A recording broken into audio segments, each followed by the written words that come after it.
What we have here is a latch needle. Most weft knitting machines use this form of loop formation with latch needles. And what you need is yarn and motion. You got to put the needles in motion. If the needle is in a dial, it'll go in and out of the dial, and the fabric will slide back and forth. A feeder will introduce a hook, a yarn into the hook, and then as the needle retracts, the fabric slides off, locking in the new yarn, making a new loop, a knit stitch. Adding into the column of stitches called a wale. Vertical column of knit stitches called a wale. Each new loop added to that wale is a course. Needle out, past the latch, yarn into the hook, needle back in, old stitch slides off, new loop is formed. Knit stitch. A variation. If the needle doesn't come out all the way and the fabric does not pass the end of the latch, additional yarn could be introduced into the hook, and you're now creating additional texture in the fabric, and we call that tucking. We might do this more than once and build up extra texture, but then eventually you have to knit it off by making a new loop, and at that point where that extra yarn is, we have additional surface effect in the fabric. So in adding knit stitches and tuck stitches. There's another stitch which we call a miss stitch, and as the name implies, that's when the yarn passes by a needle without interacting with the hook. So the yarn is not captured, is not knitted, is not tucked, it's missed, and therefore it's a miss stitch. So a yarn that goes by without making a loop gives more stability to the fabric, and it's also used in patterning, where you want to bring different colors to the face. When you don't want to see that color in the face, you bypass the needle, and that yarn stays in the back.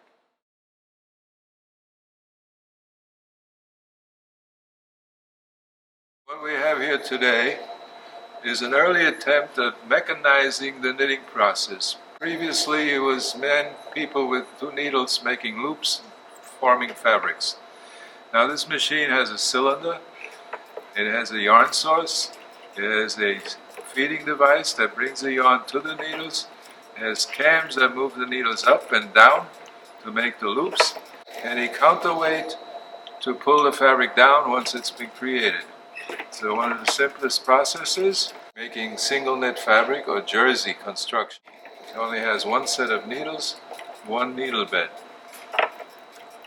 And there is no possibilities of patterning other than mixing yarn colors and maybe getting a camouflage look, as is the case with this mix of colors that I'm currently producing. In this case, we have different color yarns on the floor. We need to control the yarn tension, so a little wrap around. Then we have to bring the yarn to the needles, so that's the function of the feeder. Then the needles themselves have to move up and down. That's the function of the cam. There's a raising cam to bring the needle up past the latch, as was demonstrated with the big needle, and a lowering cam to pull it down and make a loop. The only adjustment we can make on this machine is a stitch adjustment. That means we can make the loops smaller or larger. Currently they're being made as big as possible. The stitch cam adjustment is this little wheel here, where we can reduce the length of the pull-down force, or the pull-down loop, make smaller loops, and thus a tighter construction will be the result. However, if you try to go too tight, it'll actually stop knitting.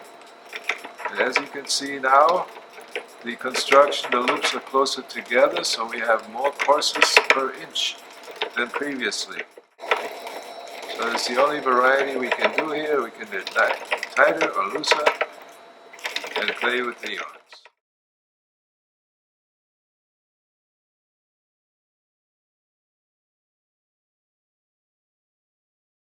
I'm standing in front of a industrial high-speed yard goods machine. It has many gowns of yarn being fed to many knitting positions, so that a lot of yardage is produced quickly. Currently I'm knitting a green fabric We'll be knitting green fabric. It has only one set of needles, one needle bed, therefore the end product is a single knit fabric or jersey in this case. It is a multi-feed machine. Down below is the take-up mechanism where a roll of maybe 100 yards will be produced before we start a new roll. Push a button and let it go.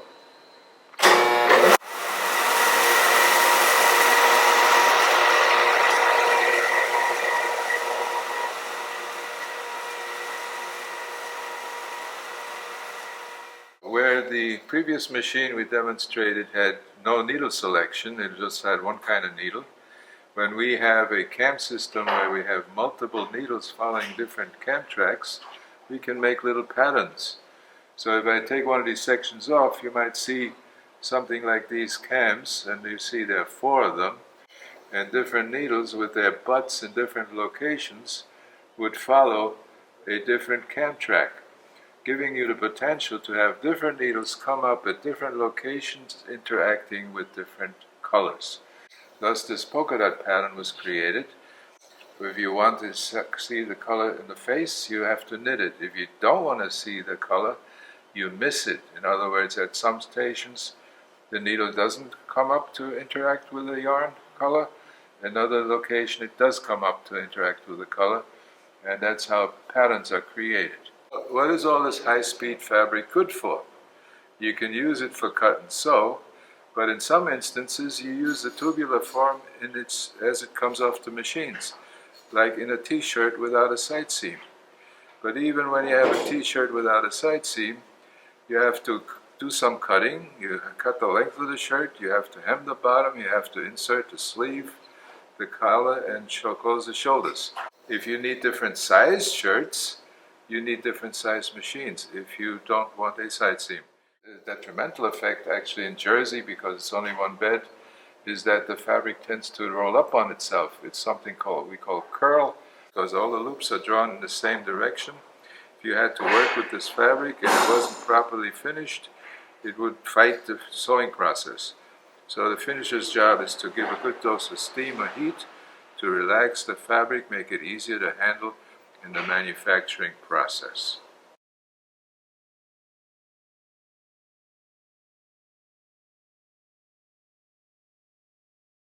What we have here is a double knit machine, also known as ribbers. In advertising, they also call them double jersey machines. The reason is there's 2 sets of needles. There's a dial with needles that go in and out to capture yarn, and a cylinder that go up and down to capture yarn also. And depending how you put it together, you can get different rib constructions.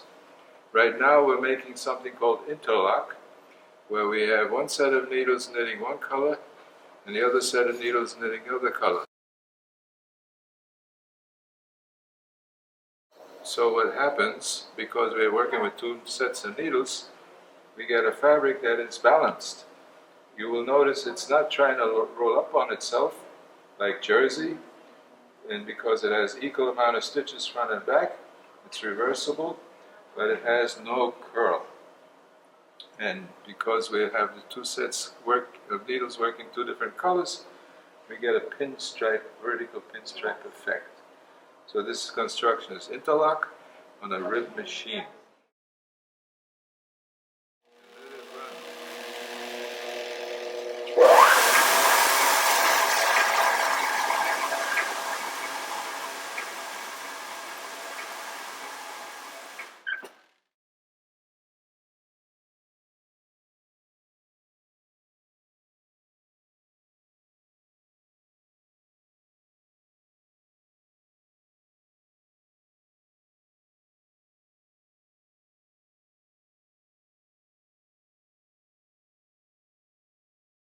Okay, we're standing in front of a Purl machine.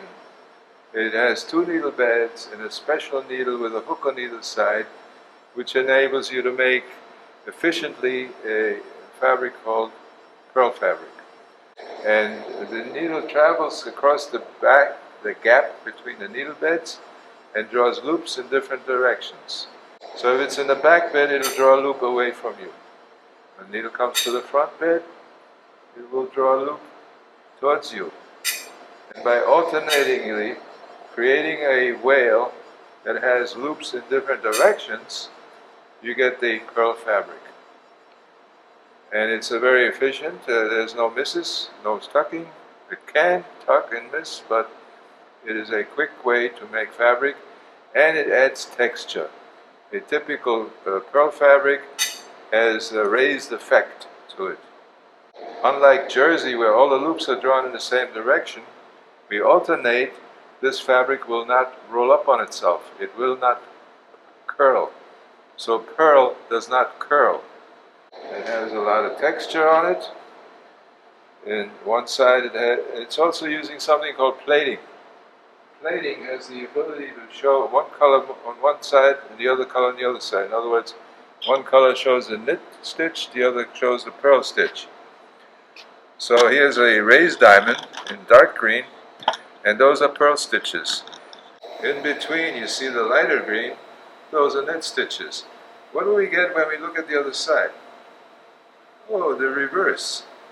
A dark green raised and a diamond light green depressed. So you get two looks for the price of one. Right now we're about to knit some of this pattern here. I call it steps. It is again plated, but you see a dark red and a white, and after inputting the information on the computer, it will constantly give the information to the needles to create the desired effect. Let it run.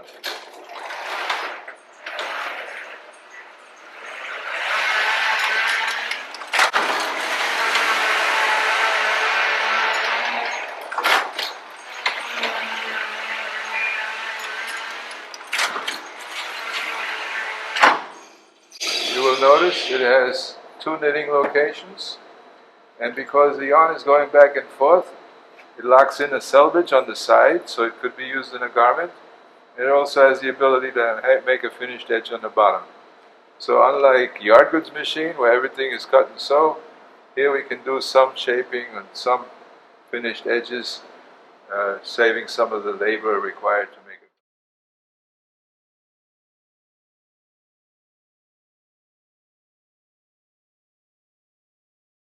Hi, this is the Santoni Top 2V knitting machine. It's a 28 gauge. This machine is used in the production of activewear, creating garments such as leggings, sports bras, and garments such as this.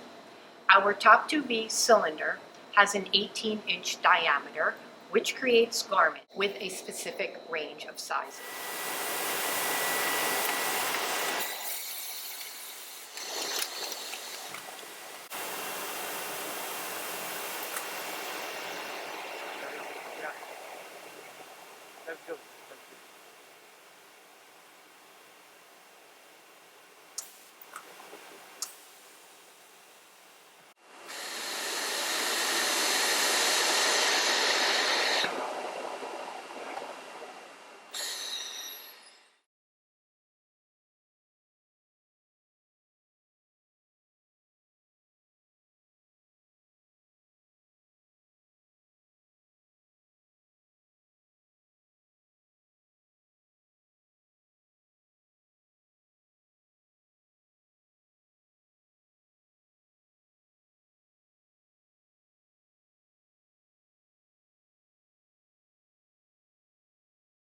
One of the simpler things that these CMS tool machines can do is shaping, where you determine the size of a sleeve or a front or a back that you need, and in stages increase the size and narrow the size, and the end product would be something called full fashioning.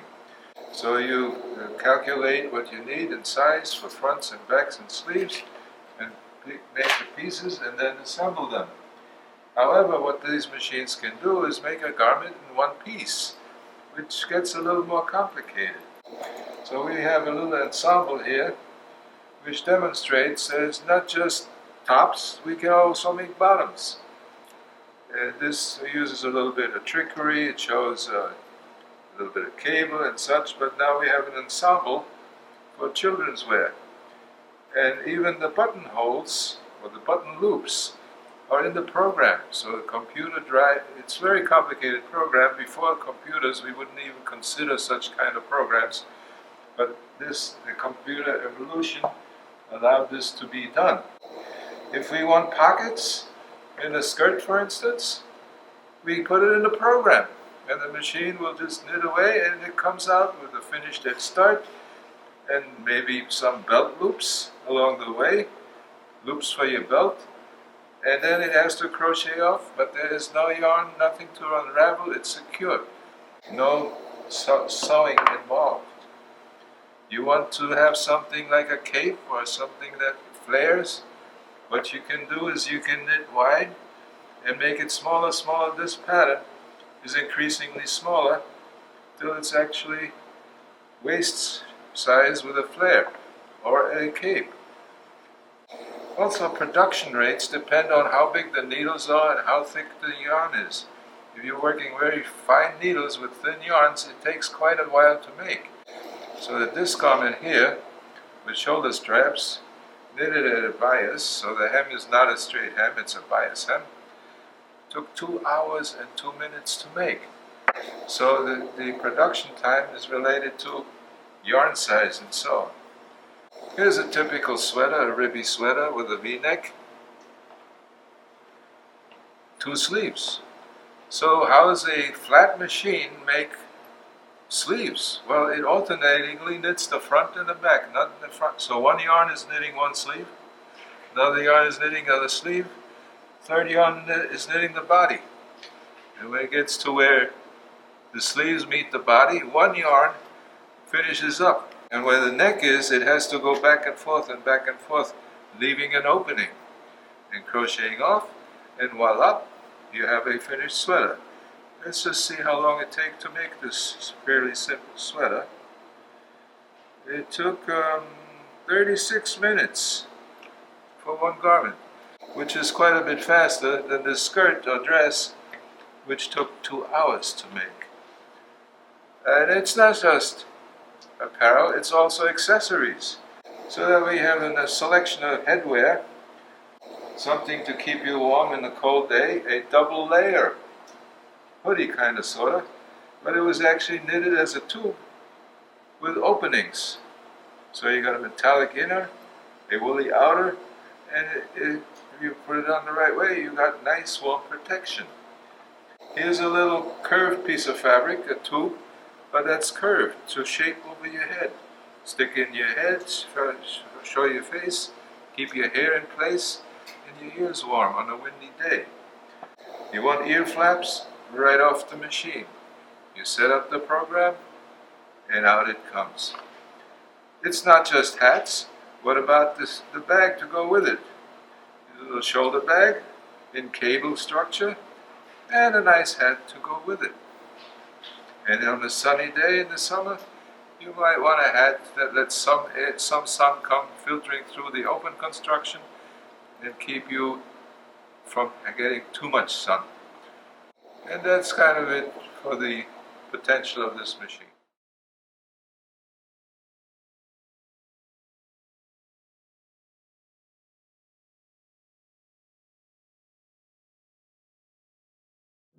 Hi, this is Dr. Imran Islam. In this part of the video, you will learn about the application of extended reality in the knitting education. The 3-dimension based instruction using augmented reality and virtual reality are combinedly known as extended reality. Though research into knitting visualization using extended reality is still in its infancy, it has a lot of potentials to enable a deeper understanding of classroom contents that are challenging to comprehend with the existing 2-dimensional instruction technique. Here are some examples.